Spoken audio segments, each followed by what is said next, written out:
नमस्ते सर। नमस्ते, good evening. Sir सबसे पहले आपसे मैं एक बात पूछना चाहता हूँ कि ये IELTS क्या है जिसकी तैयारी करवाने की आप बात कर रहे हैं।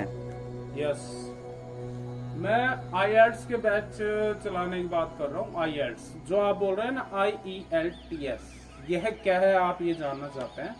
इसका फुल फॉर्म होता है international English, IEL, international English language testing system. यानी कि अंतर्राष्ट्रीय स्तर पे एक अंतर्राष्ट्रीय भाषा के रूप में अंग्रेजी भाषा के ज्ञान के लिए एक परीक्षा ली जाती है, उसको IELTS कहा जाता है। इसी कड़ी में मैं आपसे मेरा सवाल पूछना चाहता हूँ कि इस IELTS की ज़रूरत क्यों और किसको पड़ती है। काफी ही महत्वपूर्ण प्रश्न है, काफी इम्पोर्टेंट प्रश्न है कि इसकी जरूरत क्यों पड़ती है।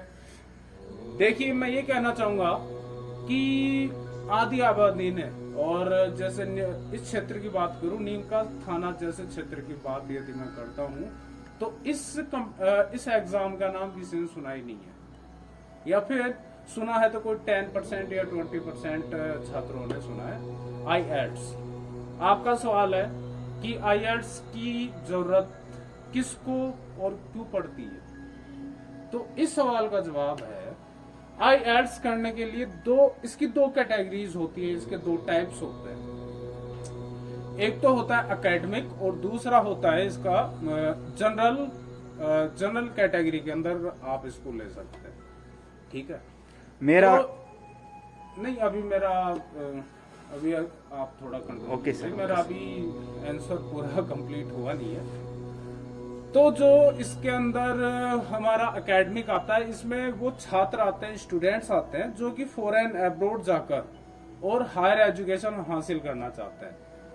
तो उसके लिए उन्हें सबसे पहले वो इंग्लिश प्रोफिशिएंसी टेस्ट को पास करना जरूरी होता है। दूसरी कैटेगरी मैंने जनरल कैटेगरी बताई, जिसको जनरल ट्रेनिंग भी बोला जाता है।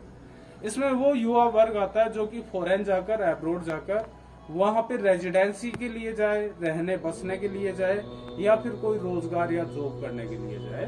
इसलिए IELTS देना जरूरी होता है।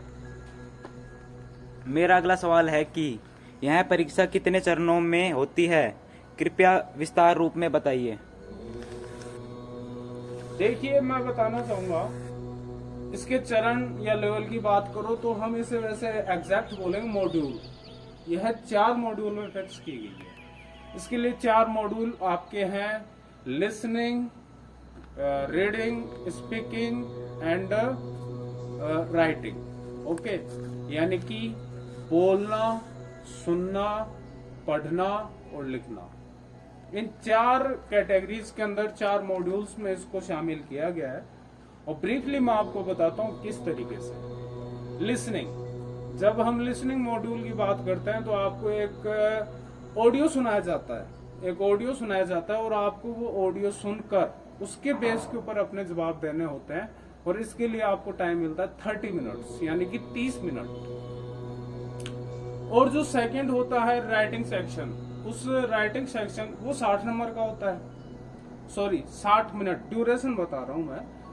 60 मिनट के लिए होता है आपका राइटिंग, रीडिंग और राइटिंग सेक्शन दोनों ही 60-60 मिनट के होते हैं। राइटिंग सेक्शन के अंदर 3 बड़े, शॉर्ट नहीं, बड़े पैसेज दिए जाते हैं और उनके बेस पे आपको आंसर करना होता है।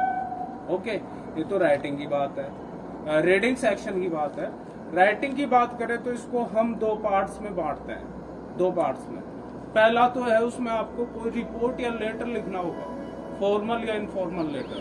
ठीक है, यह जनरल ट्रेनिंग वाले जो युवा वर्ग जाता है उसके लिए ये वाली कॉन्सेप्ट है। और दूसरा, इसके अंदर जो दूसरा युवा वर्ग जाता है उसको लेटर वेटर राइटिंग के अलावा और दूसरी कॉन्सेप्ट से, यानी कि जैसे कि ऐसे लिखना होता है, उसे मैप के ऊपर बेस हो कोई, यानी कोई नक्शा या कोई चार्ट दे दिया जाए, उसके ऊपर कोई उसे ऐसे लिखना होता है।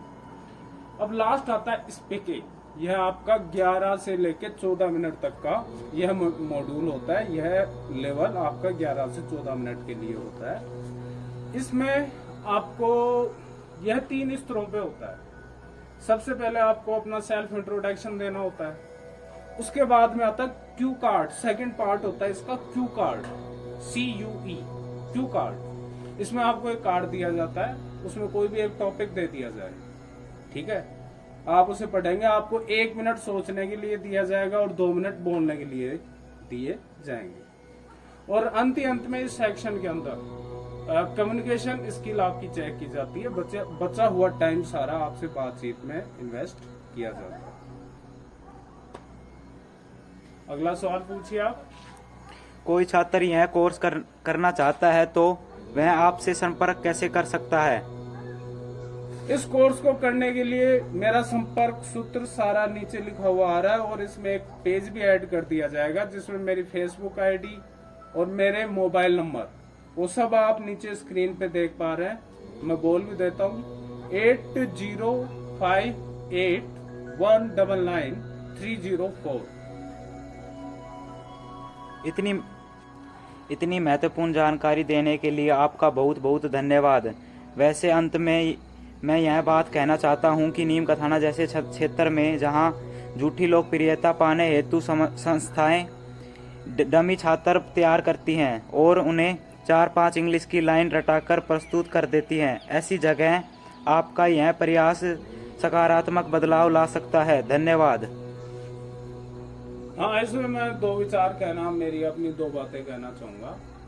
वास्तव में नीम का थाना जैसे क्षेत्र में संस्थाएं सस्ती लोकप्रियता हासिल करने के लिए, लोगों को ये दिखाने के लिए कि देखो हम इंग्लिश मीडियम स्कूल रन कर रहे हैं, वो कोई 1 या 2 स्टूडेंट्स ऐसे जो कि 4-5 लाइन याद कर सकते हैं, उनको रटो। आप जानते हैं, मुझे सुनने वाला प्रत्येक बंदा यह बात जानता है, उसे कुछ पेपर के अंदर 4 या 5 लाइन रटवाई जाती हैं और उसे प्रेजेंट करने को कहा जाता है, जिससे कि देखने वाली आम जनता को यानी कि भ्रमित करने के अलावा दूसरा यानी कि ये तरीका है नहीं। भ्रमित करने के अलावा और यानी कि कोई दूसरा प्रयास नहीं है। तो मैं इसमें अब ये कहना चाहूंगा कि इंग्लिश बोलना हमारी नेटिव जो हमारी मातृभाषा हिंदी है उसी के अनुसार बहुत ही आसान है।